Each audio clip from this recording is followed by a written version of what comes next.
Welcome to the Embodiment Matters podcast with me, Erin Giesemann Rabke, and my husband, Carl Rabke. Embodiment Matters is an ongoing, rich conversation about what it really means to be embodied and why and how embodiment matters so much in our daily lives and in our modern world. You can find out more about our wonderful guests, about our work. You can sign up for our newsletter and find out how to become a supporting member of our podcast online at embodimentmatters.com. Hey friends, it's Erin here, and I'm so excited to share this wonderful conversation I had with Jan Dworkin. Jan is a very experienced international cross-cultural couples therapist and leadership coach. She's one of the founders of the Process Work Institute, and she's the author of this wonderful book called Make Love Better: How to Own Your Story, Connect with Your Partner, and Deepen Your Relationship Practice. We had this great conversation all about embodiment and relationships, and of course, because we spoke during late April 2020, we address, what's happening with the pandemic and how that's affecting relationships, both intimate partner relationships, but also at a global level, what's happening culturally. We often ask at the beginning of podcasts people for their definitions of embodiment, and they're all so unique and wonderful. And I really loved Jan's. I think you will too.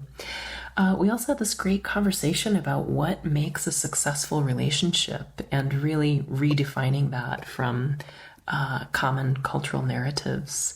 And she uses this great phrase that learners can never be losers. And I love that.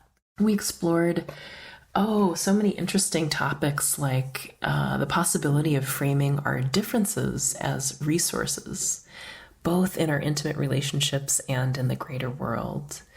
We spoke about different flavors and impacts of guilt and how when we relate to that energy in certain ways, it can be a force for positive change in our relationships and again, in the wider world. I think you're going to love this conversation as much as I did. And I just want to highly recommend Jan's book. I don't know why I thought a relationship book like this was going to be some kind of stuffy and prescriptive read. And it's not. It's wonderfully insightful, full of practical tools and suggestions and investigations. And it's also hilarious and just human and wonderful. I highly recommend her book. And I also want to give special thanks to our mutual friend, the gifted artist and process work facilitator, Randee Levine, who introduced the two of us so we could have this conversation. You can find more about Jan, her work, and her book at jandworkin.com. It's JANDWORKIN.com. Enjoy. Welcome, Jan. I'm so excited to have this conversation with you today. Thanks so much for being here. Thank you so much for having me on. I'm really delighted to be here. So, I warned you we might start this way, and I'm so curious what will come. We like to begin with just asking a question about embodiment, and what does that mean to you, and how does it relate to love and relationships? Right, that's a wonderful question, and I did give that some thought. So, to me, what embodiment means to me personally really is to learn how to be present with and get along with my whole self. And by that I mean the parts of myself that I like and that I favor and celebrate, but also the parts of myself that I prefer, that I reject, or that I prefer weren't parts of myself, that I marginalize or that I flat out reject. So learning to get along with my full self, my whole self, and not to turn against myself is, I think, my highest hope for what embodiment means to me. But then it also includes the body, of course, because that's part of what embodiment is, meaning getting along with my body experiences and understanding that my body, my physical body, is a vehicle for information. And that it can tell me things and teach me things, and that even the parts of my body experiences that are troubling to me, like my stiff hip or my exhaustion or whatever it is that I'm feeling has information for me. Mm-hmm. That's great. I love what you said about getting along with your full self. And that's so unique. I really appreciate that perspective. And I wonder if you can give an example of, hot off the press. What's, for example, one marginalized part, and how do you make space to get along with it? Well, in this exact moment, for example, we're all dealing with the coronavirus and the lockdown and this very, very difficult moment in our collective history. Mm-hmm. And I favor the parts of myself that can rise to the challenges. Mm-hmm. I enjoy when I can be productive, when I can have a positive outlook, when I feel I'm contributing something to the world and I'm doing something of use. But when when I feel exhausted from staring at a screen, mm-hmm. or I feel full of anxiety about the future, or I just feel depressed from missing people that I love and not being able to hug my friends, mm-hmm. I go down like many of us do. Mm-hmm. And that's a harder part of myself to get along with. Mm-hmm. I want to talk myself out of it. I want to tell myself not to be that way. I want to sort of jolly myself up. And that's, it's a normal thing to do. We all do it. But for me, really embodiment would mean looking for the gifts in those experiences as well. Mm-hmm. So if I'm really going down, let myself go down. Let myself go really deep into my sorrow. For example, last weekend I was sad. I was really, really deeply sad about the state of the world and the state of our country, and felt a lot of fear. And I allowed myself to really go deeply into it, and I had just a big giant cry. Mm. And it felt so good. Mm-hmm. In a way, I felt like I was feeling so much, not just for myself, but for the world. That's embodiment. Mm-hmm. If I see myself going down, I feel depressed, and I try to do something to get out of that feeling, I miss a whole world of experience. Right. So that would be one example. Mm-hmm. I think that's really wise. I love that. Oh, thank you. So, I didn't address the love piece. Oh yeah, let's do that. I mean, I don't know if yeah. Mm-hmm. Because that's an interesting question of what it means to really embody. It's really the same answer. I was just thinking that. Right, exactly. Because being able to love and appreciate, I mean, of course we can't always love all the parts of ourselves or all the parts of the other, our partner, or all the things we see in the world. But at least to be able to be curious about the things that are not you. Developing what's called in process work a deeply democratic attitude towards the different parts of your partner, and understanding that there's value even in the things that disturb you. That's a big piece to embodying a loving attitude in relationship. Value in what disturbs you, or looking for that. Yeah. Mm-hmm. I love that. I relate to that, in my work as a Feldenkrais practitioner, working with physical pain very similarly, So tell me more about that. What do you mean? Sometimes, I guess like you said about, if you're feeling down and trying to cheer yourself up, sometimes if we're feeling like, say, a kind of shoulder tension or a hip pain or fill in the blank, back pain, and trying to fix it or get rid of it. Mm-hmm. Deeply listening and sort of letting it teach us so different, and it doesn't really tend to integrate. Absolutely. Yeah, that's interesting, thinking about that even as relationship. Absolutely. That's a relationship with a part of your own body, and it's the same thing with our relationships and our partners and the people we live with and the people we love, trying to change them, trying to fix them, trying to control them, all of these things that we all do so naturally, rather than being curious about their experience and even finding the gift in it. Yeah, that curiosity is so great. I just love you underlining that. Mm-hmm. So I just want to say something about your book, Make Love Better. how to own your story, connect with your partner, and deepen your relationship practice. And I love just the phrase relationship practice is great. We love Thank you. your book.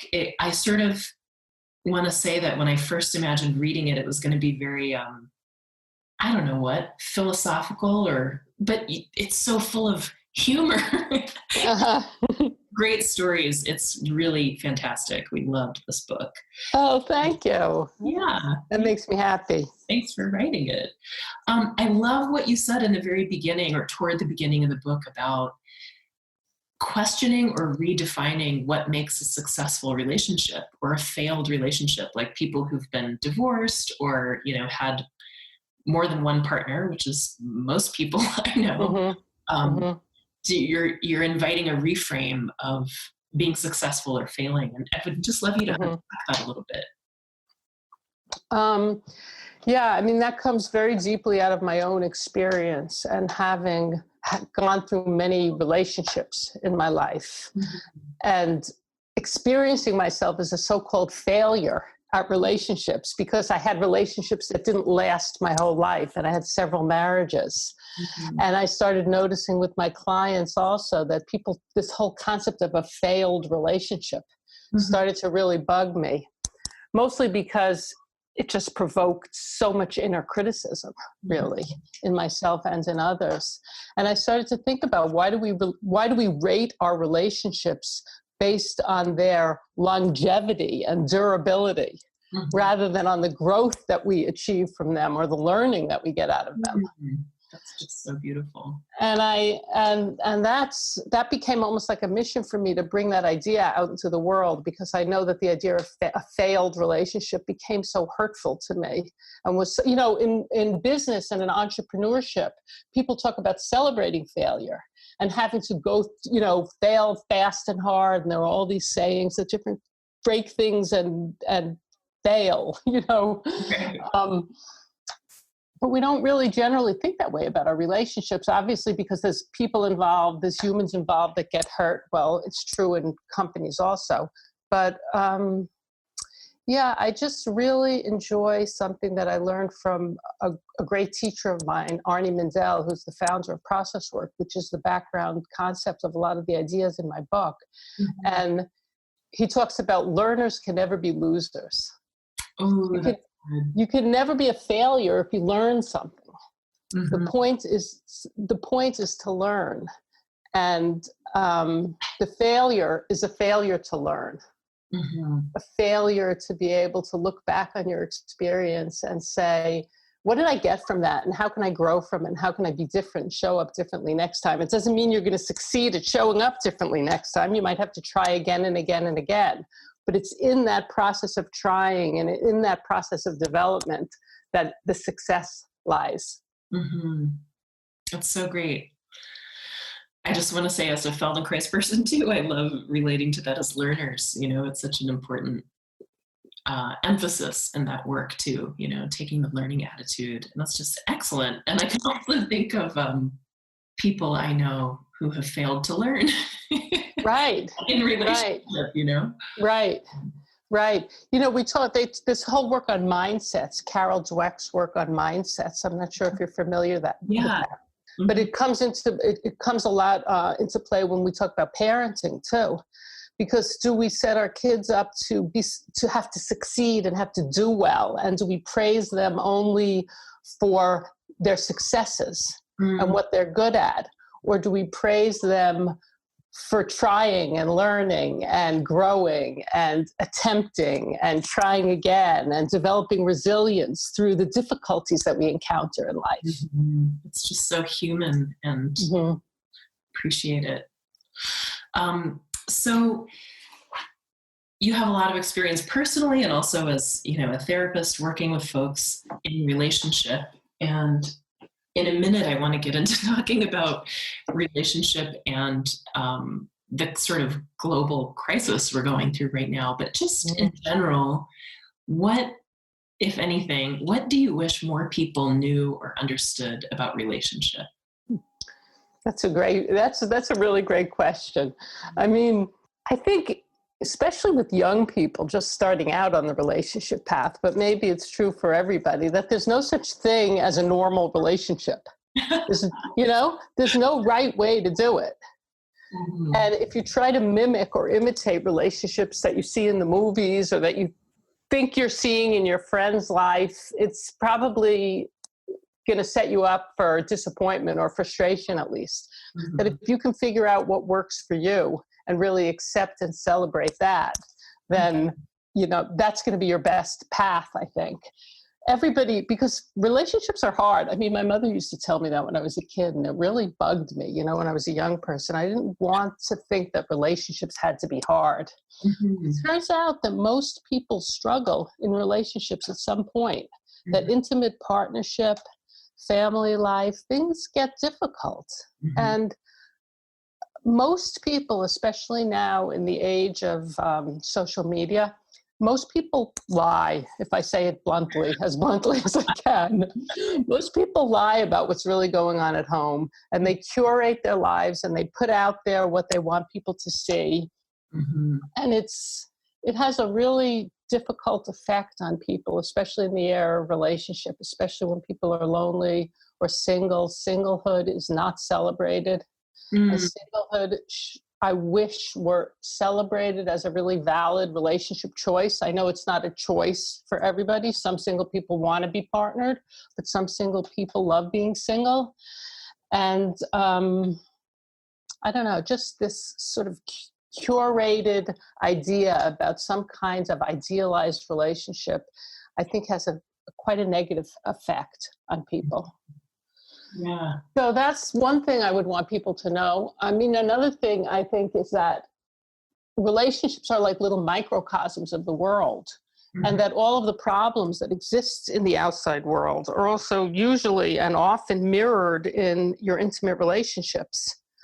So the kinds of power dynamics, gender dynamics, different patterns of social oppression, class differences between partners, all sorts of social issues, mm-hmm. need to be embraced and seen as part of relationship life and worked through. And many couples forget to discuss those things. Mm. It sounds hard. I told you. That's what I said. It is hard. It is, and it takes some skill. Uh-huh. Yeah. Mm-hmm. I appreciate you naming all that. Like I'm someone who, I'm very curious. I love to learn, and the list of all those things to explore that can come up sounds exhausting. Oh, I'm sorry. That's not very inspiring. It's important, but I guess it mirrors for me sometimes how I feel in the world. Like I'm trying to take classes on, educating myself more deeply about issues of race and class and all of those things. I'm interested in doing better, and it's hard. It is very, very hard.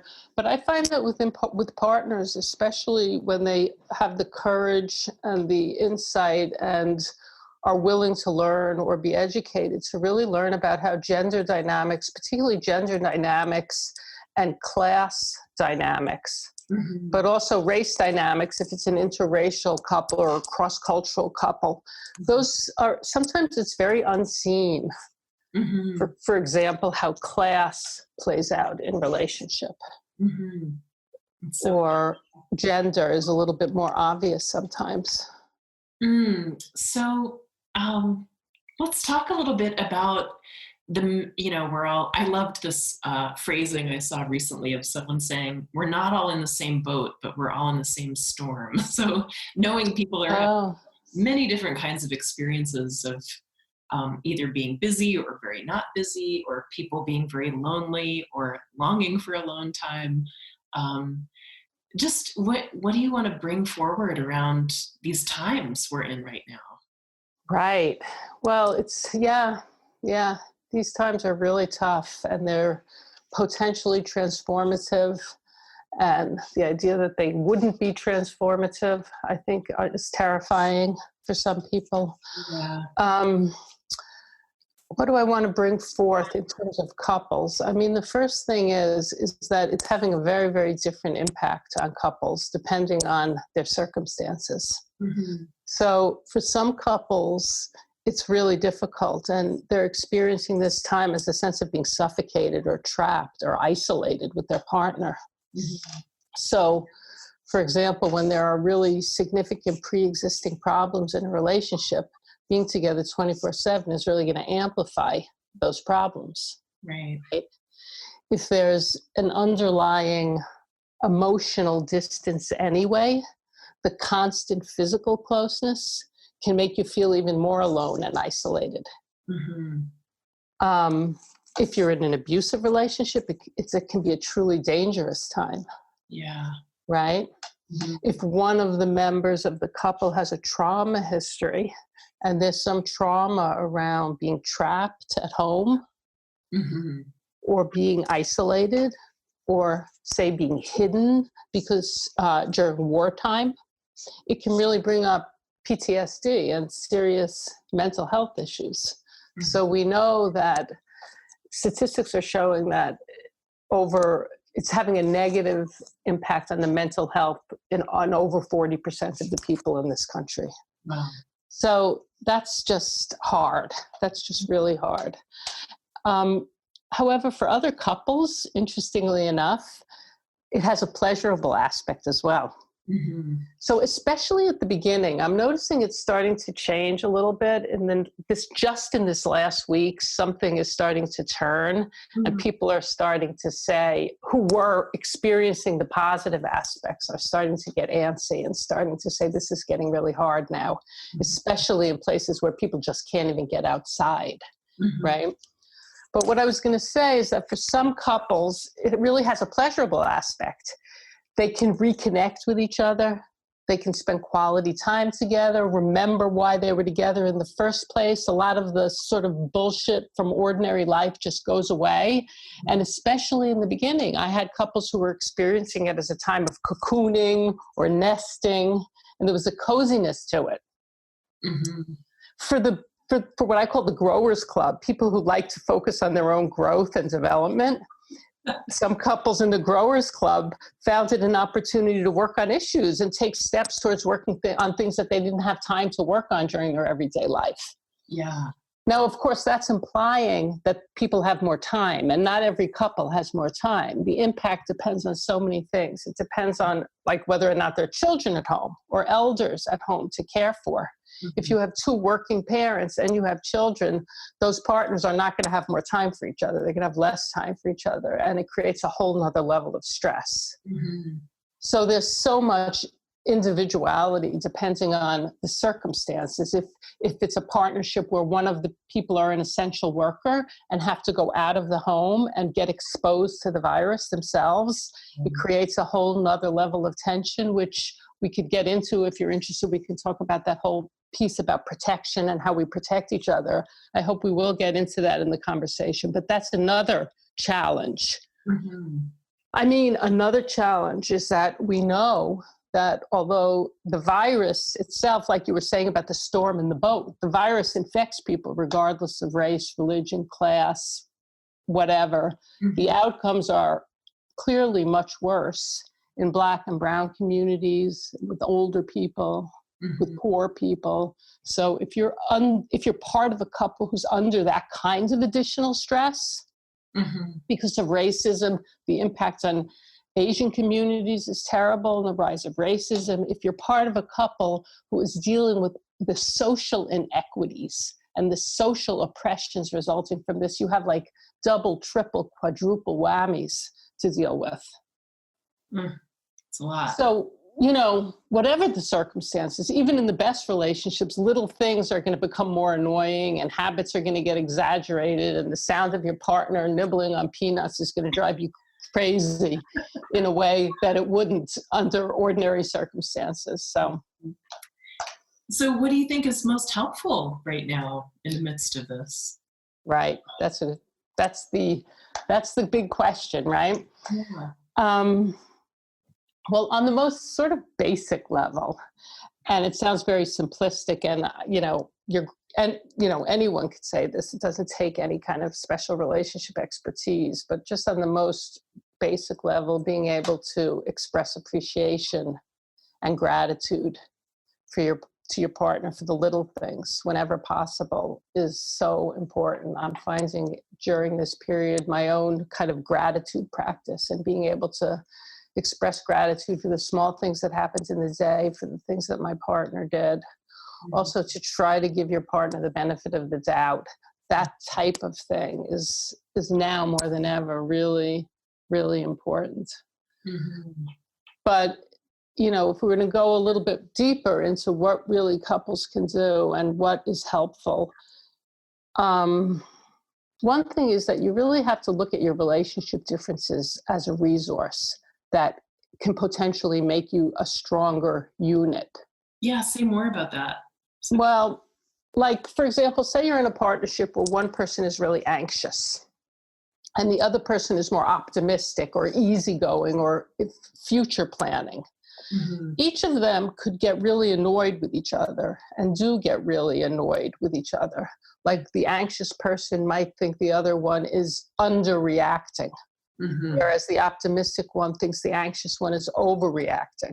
Mm-hmm. If you could really look at both qualities as something that has gifts and values within them. This is what we were talking about at the beginning about embodiment and deep democracy, that the anxiety, if you have an anxious temperament, then that anxiety can be used for the benefit of the whole, to make sure, for example, that the couple has everything that they need, that you have, you know, that you're taking all the proper precautions, that you have, when you have more of an anxious tendency, you sometimes have a keen awareness about the uncertainty of life and the inevitability of death. And it brings a sort of spiritual, it can potentially bring a sort of spiritual perspective mm-hmm. into the field, into the relationship atmosphere. Mm-hmm. And the one who's more optimistic and able to see the future has imagination and can bring fantasy and imagination and live outside the bounds of everyday reality. They can see things that aren't currently happening.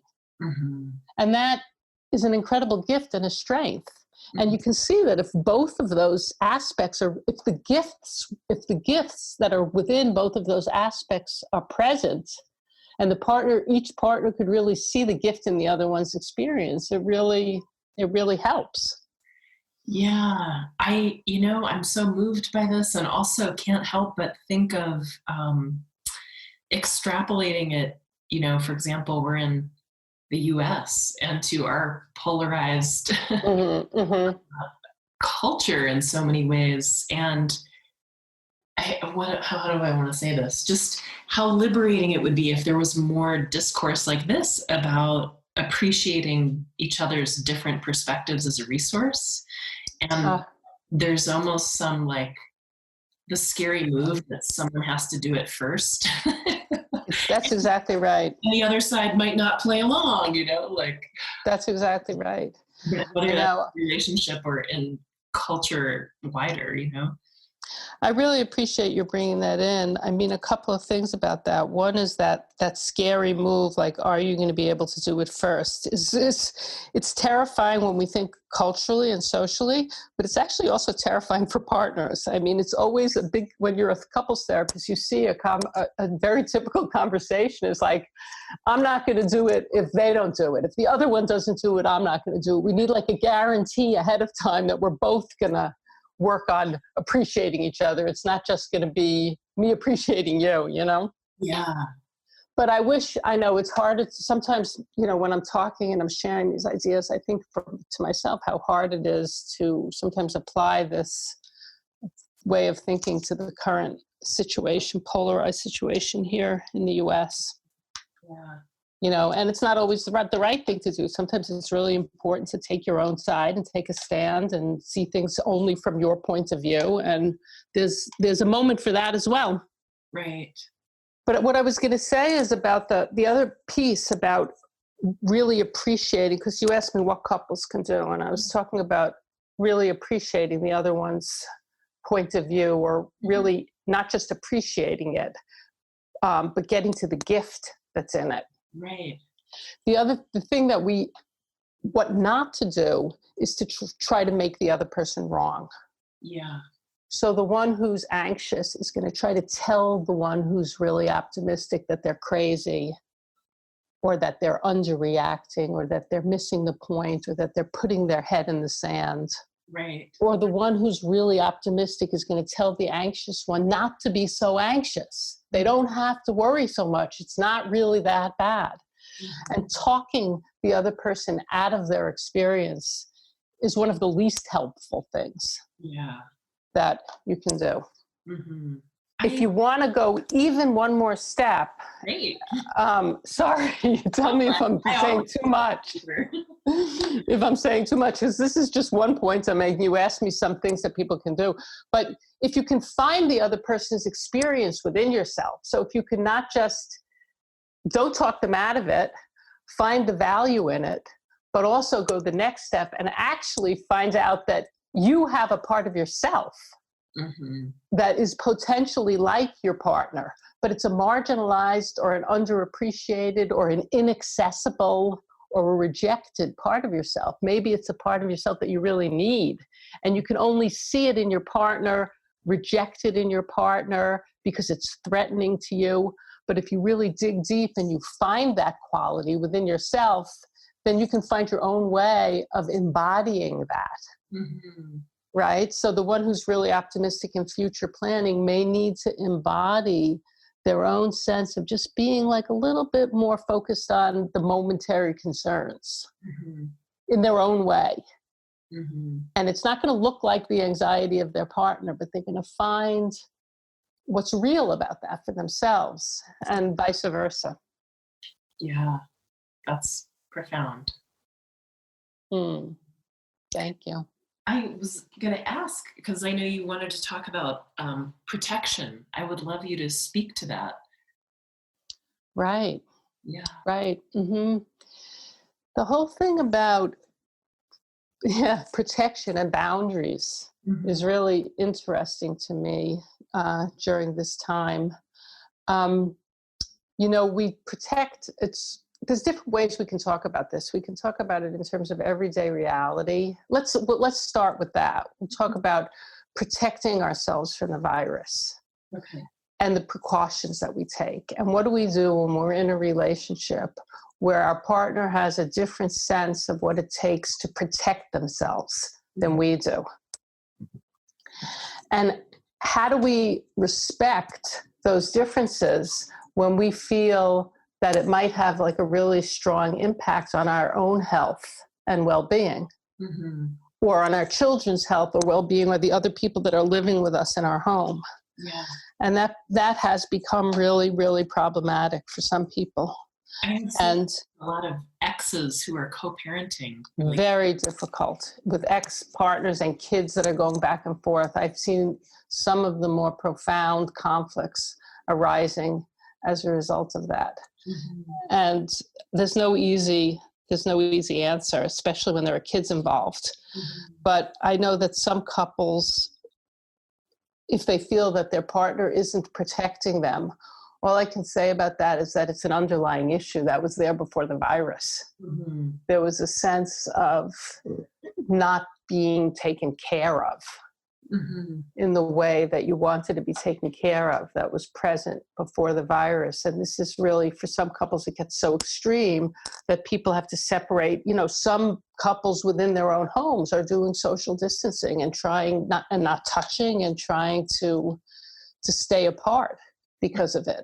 And all I can say is that really is pointing out an underlying issue, and people need to do what they need to do to take care of themselves and to respect their own boundaries more than ever. I'm finding with some couples where people had problems saying no to their partners, no to physical contact, no to sex, no, wanting to make boundaries. The virus has given them a reason, has supported them to allow themselves to say no. Almost as if it's an ally, and something saying about this, it's okay to say no. So there's so many different kinds of experiences that people are having around that. So, but the other thing about the protection is I got very interested in the idea that we have to wear masks when we're out in the public in order to protect other people from our potential infection, right? So I'm not sure if you've heard about this idea of emotional contagion before. Emotional contagion is the idea that you can catch the emotions or the experiences of those around you, the way that you can catch a cold or a virus. Like, we know from history that emotions can go viral within groups, within countries, within communities. We see that happening at rallies. You see how a small group of people's emotions can catch on to terrifying ends. And, more recently, neuroscience research has shown us that we're wired from infancy to pick up and mimic the facial expressions and the body language and the tone of voice of the people that are around us. So we unconsciously pick up on each other's emotions. It's a kind of viral contagion. Emotional contagion rather than a viral contagion. And some of us are really sensitive, and others of us have thicker, tougher skins. And for those people who identify as being really sensitive people, they're constantly picking up on other people's emotions, right? So I've just been thinking that around this time, it's really important we wear a mask. We're being asked to protect each other during this time. So what does that mean in an emotional way? Maybe we need forms of self-care to create boundaries around the emotional contagion, around the way we're impacting our environment and being impacted by our environment. So, for example, if I'm walking around the house in a really, really grumpy mood, and I'm not wearing my metaphorical mask, right? That I'm just going around the house, like stamping around and stomping around and banging things and being grumpy and barking at the people around me. I mean, hopefully I don't behave like that, but I can't say I never have, And my emotions are just becoming contagious and infecting the atmosphere around me. Right. As opposed to be able to frame my experience for my partner to say, you know what, I'm just in a really shitty mood today. This happens or that happens, or I read this article or I saw this TV show and I'm just feeling so bad and I'm so grumpy. Steer clear of me. Yeah. Or conversely, I need a hug. Can you help me? Can you just hold me? Yeah. If you can frame your experience for your partner instead of just like sneezing it and coughing it all over them. Right? Exactly. It can be very, very helpful. Yeah. And convert, but of course you want your partner to do the same for you, or you want to be able to teach your kids to do that as well. That you don't just, if you're being impacted, suppose it's your partner who's in a grump and who's grumping around, and instead of just getting irritated and escalating and yelling at them for being so grumpy. So in other words, you've just been infected. You've become a grump at their grump, right? So you've been infected. So how do we not allow ourselves to be infected? How do we put up boundaries and say, like, that's the other person's experience. Let me take a deep breath. Let me see if I can ground myself before I just react and escalate conflict and escalate the atmosphere. Right. What can I do on my side? Yeah. I'm sitting with something about this, like it almost brings a question of like, you're contagious with something. So what do you want to spread? Exactly. But then without, like, say I'm grumpy or I'm irritated, how also to circle back to what you said in the beginning about getting along with my whole self and not just shoving that down because I don't want to, spread grumpiness in my family, but how to wear the mask and then do this kind of inner befriending or making space for that without just unconsciously spewing it. Exactly. And then, of course, there are things on the other side, there are things that we do want to spew. Like, I think it's a great moment for us to ask ourselves, what would we like to infect our partners with? Like, what parts of ourselves do we think are so powerful and great and wonderful that we wish we could give a little bit of that to our partners? Right. Yeah. And conversely, what are we giving our partners that may not be so healthy for them? You know? And how do we develop immunity to that? And how can we have an open conversation in partnership about how we're infecting each other in ways that aren't so healthy for ourselves or each other? And then even more edgy sometimes to really talk about is to say, like, what would I like to infect you with? I think I'm really fabulous in this one particular way or 10 particular ways. And I'd like you to have a little bit more of this quality. Right.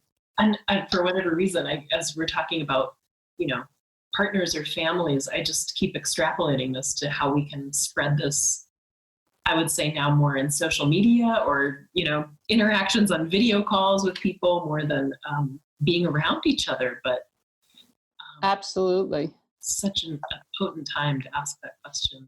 So I have so many questions I want to ask you, and I know we don't have a huge amount of time left, but here's something that I'm thinking about, and I'm curious what you would say to this, just in the dynamic of this getting along with our whole selves and identities that we, the ones we like or the ones we marginalize.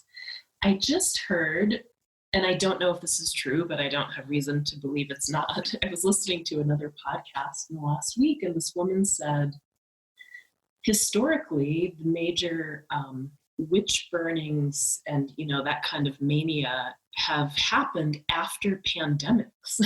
Oh my goodness. Oh shit. Like, after the immediate fear or whatever dies down, and then something about this human tendency to look for a scapegoat, like I really appreciated years ago, I think it was Brene Brown maybe talking about blame is a way of discharging our pain. Mm-hmm. So, there's a lot of people struggling. And when I heard that, I just had this sinking like, oh God. Yeah. Do I need to brace for this thing that may be far worse than the virus coming after? And how, it's almost like I want to invite some, pre-awareness in the larger field of like how to be aware of scapegoating or something about that, discharging our pain, or I don't know if you have anything to say to that. Wow, what a topic. Yeah. I mean, not a light one, but yeah, no, it's so important. I mean, it really is. The future is so uncertain. Yeah. And I know many of us are worried about how we're going to recover as a planet and as a country and in our own private and personal lives. And is this going to make things worse, or is there the potential for this to be truly transformative and to help us see that we're all human and we're all sharing a planet together, and that the idea of borders and boundaries is ridiculous in some ways and incredibly important in other ways. Right. And I'm not sure I even know how to answer your question. I don't know if it was a clear question. Yeah, I don't know if it was a question as much as it was a warning. And to say that it's just a very, very crucial time in our history. And I touched on earlier that for me, one of the most, terrifying things is this idea about going back to life as normal. Right. Everybody's concern, not everybody's, but many people's concerns, when can we get back to life, normal life? Right. And I know my deep belief is that hopefully, I don't know if it's a belief, it's a deep hope that some fundamental change will come out of this. People just glanced at a headline the other day. I haven't read the article yet in the Atlantic about the idea of America as a failed experiment or a failed state. Mm-hmm. And there's so much about our systems and the inequities in our systems that aren't working. Mm-hmm. And is this going to be an opportunity to change that, or are we going to become even more polarized? And I just don't really know the answers to that. I can only continue to do my work in the areas where I feel I can make a contribution, which is in the lives of individuals and couples and doing whatever kind of political action I do. But I just don't know. I just don't know what the future is going to bring. And that in and of itself is very scary. Yeah. There was something else that you said that, I know what I wanted to say. It was related to what you said. But, as you know, we're talking about the impact on each other, the impact on the environment. Yesterday was Earth Day. And there has been all of this talk about the positive impact that all of this is having on the Earth herself. Yeah. And that we have known for years, many of us have known that we need to reduce our carbon emissions, and here we are, we've done it. Right. Or it has done it. It has done it for us. Or if you believe in something greater, something has done this. And we can only hope that if that's something that has done this, we'll maybe continue to do good things. I'm saying that in response to your more horrific scenario about what could follow. Yeah. Well, I guess, even just to circle back to what you just said about what do we want to spread, or, what do we want to be contagious with? And without marginalizing our inner experience, just to keep asking that question. I think that's such a rich question. I agree. And I like that. I would like that question to be asked more on a larger level. And as we're talking about it, I'm getting in touch with that. I think that's a really important question for all of us to be asking ourselves. Unfortunately, there'll probably be plenty of diversity. Fortunately and unfortunately, lots of diversity about what should be spread. Right. Yeah. And I'm just inspired by what you're saying right now all over again, to at least be curious about the gifts in the diversity of perspectives, Absolutely. I want to go back to your book, and I just want to say it's so refreshingly not like I don't know what to say. You just bring so many possibilities around kinds of relationships and what relationship can look like, that I really appreciate that. And thank you. It's great. It's, how do I want to say? It's more out of the box than I expected. I see. What was the box? I'm curious because you mentioned that before. It's so not something. Like, what was the box you were expecting? My projection about a relationship book is kind of, I don't know, maybe a certain kind of way couples should be or something like that. And you just cast such a wide net for what you include that I appreciate. It's not like it's so far from stuffy. Right. Right. I love that. I tried to be stuffy. There were many versions of the book, and prior versions of them were a lot more sort of academic and intellectual, because it was important for me to prove to somebody, it turned out to be myself, how smart I was. So then those books were so boring, those drafts, I had to throw them out. And finally something a little bit more interesting came out. It's so juicy. I'm so glad you did. But, so I'm looking at the workbook at the back, which is so rich, workbook and appendix, and there's so many. I mean, my God, you could spend the rest of your life working with these things in here that are just great. And I'm just curious right now, I could ask 100 questions about this, but one thing that caught my attention, and this is about navigating challenges to your use of power. I'm on page 228. And one thing that caught my attention was your way of articulating temper, guilt, the destroyer, harness, guilt, the motivator. I think it's so great. Would you talk about that a little bit? Guilt and the flavors of it and how to work with it. Yeah. Well, here we're talking about guilt around privilege and social privileges. and how we manage that, not just in relationships, in the world as well, in our social interactions, but even in our personal interactions. And I say here that if you have too much guilt, it renders you impotent. You hate yourself, you get hopeless. Mm-hmm. Or else, if you feel too guilty, also you overact good. You try to be really, really good, and you let yourself take a lot of hurt from the other person because you feel so badly and you feel so guilty about your privilege. And in doing that, you put yourself in emotional harm's way. It's like you believe that you deserve the anger or revenge of the other one. Right. And in the long term, it's not helpful. Yeah. Self-sacrifice does not generally improve relationship, right? Yeah. But if you can use guilt rather than to beat yourself up, but to motivate you and to inspire you, like guilt is connected with having a conscience, right? We talk about a guilty conscience. Right. But the other part of the guilty conscience is a conscience that you can feel proud of.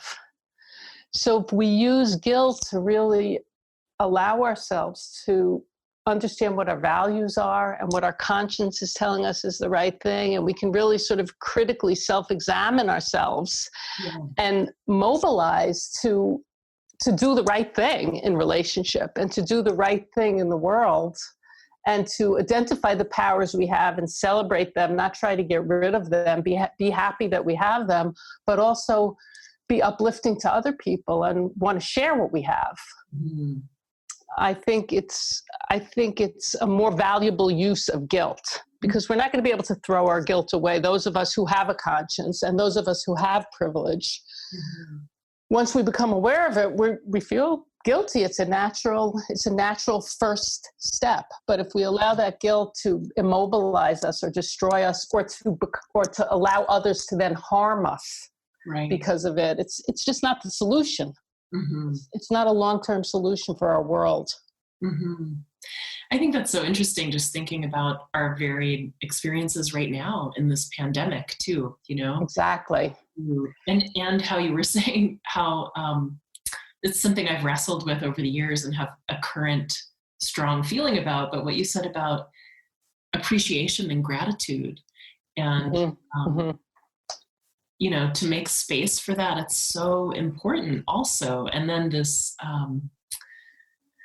how to let, I just want to say, like, I feel so many people are defensive or don't want to learn about racism or, fill in the blank with the 100 ways mm-hmm. privilege or see harm in the world. Mm-hmm. And such a defensiveness because they don't want to feel bad. Like, mm-hmm. Absolutely. I just love the way you're inviting this bad feeling as the wisdom of our conscience that can motivate us to, if we go back to that question again of what do we want to be contagious with, exactly, to bring some kind of benefit to the world. At least that's what I hope to do. Yes, I love the way you're bringing that back. I really appreciate that, Erin. It's funny because when you asked me the question about guilt, it seemed like, oh, that's a random question. Like, where's that coming from? But as soon as you asked it, I realized I was exactly thinking about this point yesterday, but I couldn't think quick enough at the moment you said it. And now I remembered why I was thinking about it yesterday. And it's for exactly that reason that many people are going through a hard time now. Yeah. Regardless of their privilege. Right. Being locked up, being at home for so long, all of the uncertainty, all of the loss. Of course, the financial loss is completely different for people depending on where they are on the socioeconomic spectrum. But some people, especially people with a lot of social awareness, are not allowing themselves permission to feel bad. Because they keep saying, oh, but I have so much privilege. Oh, but I can still go outside. I find myself doing the same thing. But in doing so, it's important to notice that, but it's also a way of marginalizing your own experience and not embodying the truth of what you're going through as an individual. And that doesn't necessarily help the world if we do that. If we can embody our own experience and show up as fully as we can, including all of the parts of ourselves, it's likely that we're going to be able to do more good for the world. Mm-hmm. I think that's so beautiful. And I love how it comes right back to where we began. Exactly. What you talked Mm-hmm. about embodiment and getting along with our full selves, and then what a difference that makes for how we show up in the world. Mm-hmm. Yeah, it's beautiful. I feel like I could talk to you for hours, and I see that we're coming right up on the hour. So let me just ask if there's anything else you want to share with folks before we close our conversation. Well, the first thing that comes to my mind is just how much I'm enjoying the conversation with you, Erin. It's great. It's great to speak with you. It's great to be able to go so deeply into some of these things, and I'm really enjoying that. I don't think there's anything else at the top of my mind to bring across except just sending everybody love and a big, warm virtual hug, and hoping everybody's just managing the best they can through this time of great uncertainty and hopefully transformation. That's wonderful. I will just mention your book is called Make Love Better, and it's wonderful. And do you want to mention anything about how folks can find you online? Yeah, you can find me at my website, which is www.jandworkin, JANDWORKIN.com. And my book is available for sale on my website. You can also find my book on Amazon, and I guess most of your local booksellers at this time are closed for the time being, but some of them, like Powell's in Portland and others, still have online stores, and best is to support your local bookstores. Yes, I've been so gratefully getting books, not adding to the fortune of Jeff Bezos. Exactly. Exactly. Yeah. Thank you so much for your time. What a pleasure to talk with you, Jan. Well, thank you so much for having me. It was a great experience to be here with you. Wonderful. Thank you so much for listening. We hope you enjoyed the conversation. If you enjoy this podcast, it's great if you want to share it with friends or post about it on social media. Also, you could make a donation to support the podcast or find out more information about our classes and offerings at our website, embodimentmatters.com.